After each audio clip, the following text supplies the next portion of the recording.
5, 4, 3, 2, 1. This is Deducter bringing you KT Rolster vs SKT Telecom 1, Set 1, played on the 12th of June. And in this game on Beltway, we have Anyppi playing as the brown Protoss, it looks like, at the 1 o'clock position, and we have this guy called Rain playing for, or by Sun, I guess Rain or Sun, playing as the Protoss player at the 5 o'clock position. I believe he was Tio Protoss, right. So again, Anyppi, KT, Brown at 1, and we have Tio, Rain, SKT at 5 o'clock on Beltway. So SKT won. KT, of course, the biggest Pro League rivalry. I would say by far SKT won with a very deep team of excellent players. I mean, they have 3 players who could be ace players, Best, Fantasy, and Bisu. Whereas on the other hand, KT really only has 2 players of high quality. You have Flash, the ultimate weapon, the only player I would say who looks like he can all-kill any team if this were Winners League. Flash would always be capable of doing that. On the other hand, SKT1 also has someone who can do that. And Bisu actually got 3 all-kills, I believe, in the Winners League. Anyway, this is a mirror matchup. By the way, even though this is such a storied rivalry and both teams have excellent players, they're sending out rookies for the first game. Anyppi has played like less than 10 games, of which he has won pretty much none of them. On the other hand, this guy, Rain, has played a few more games. I think maybe around 20. He's won like 40%, I think. And he is 36% against Protoss, so he's not very good at all against Protoss. Still, I would have to give him odds-on to win against this poor guy Anyppi. I do not know why KT is so desperate. I mean, they have Tempest and they have Stats, who they will surely send it. Now, before that, they had Violet, before Violet came down with, well, really quite unfortunate.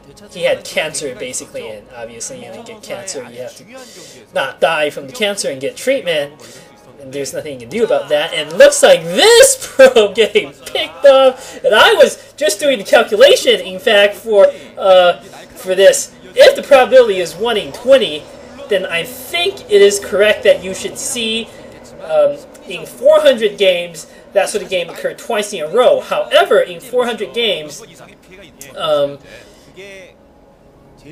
however, the probability is probably not 1 in 20, considering how often I see these probes kill each other. It's like every 5th game now, almost. That would mean it would only take 25 games before you see like 2 games in a row, rather.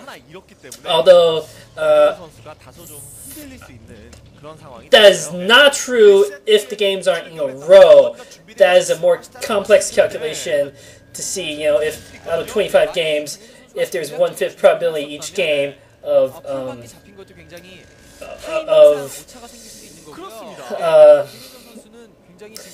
there being a probe a worker getting killed by a scouting worker. Regardless, I digress too much. I should commentate on the fact that this is an epic setup between 2 players. Anyppi showing that he's quite the rookie, losing a probe to the scouting probe attack here by Rain. Both players with 2 zealots out, going for identical builds. It looks like 7 Elixir spinning for both players.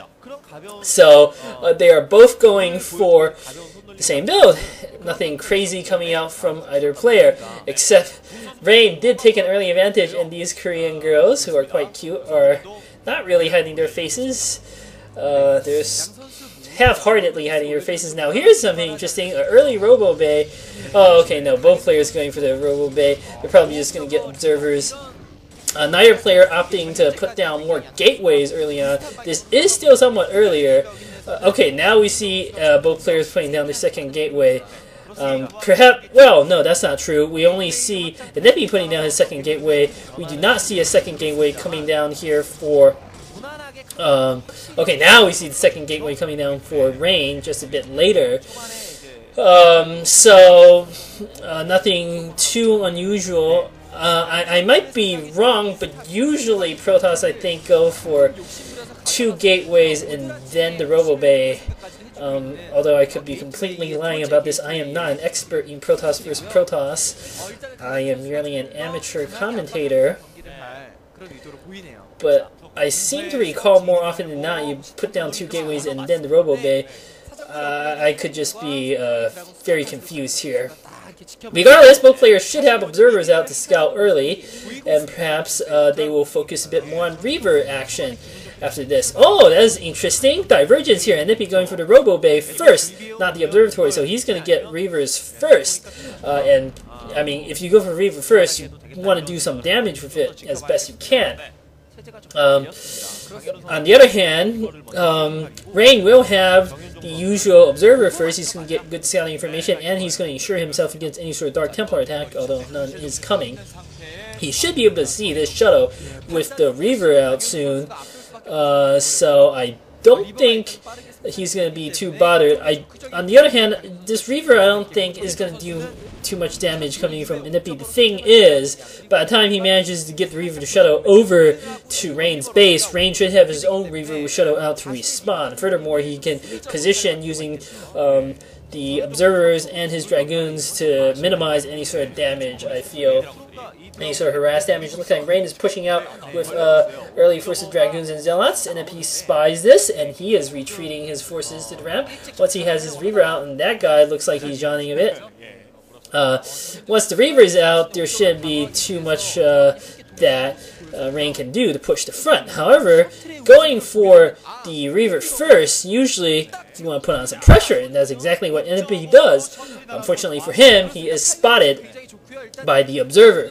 So Rain should have his forces out in position to defend just as Anyppi's army arrives. Rain might also be angling to set down his expansion should he successfully defend this push. Yeah, he's got his Reaver out.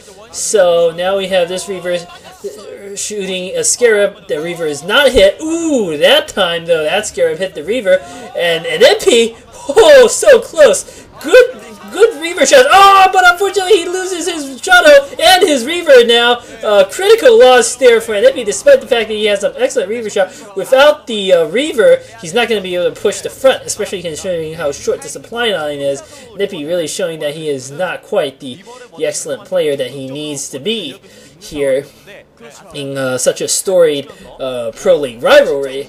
And I would definitely say at this point that Rain has taken an early advantage here, clear advantage.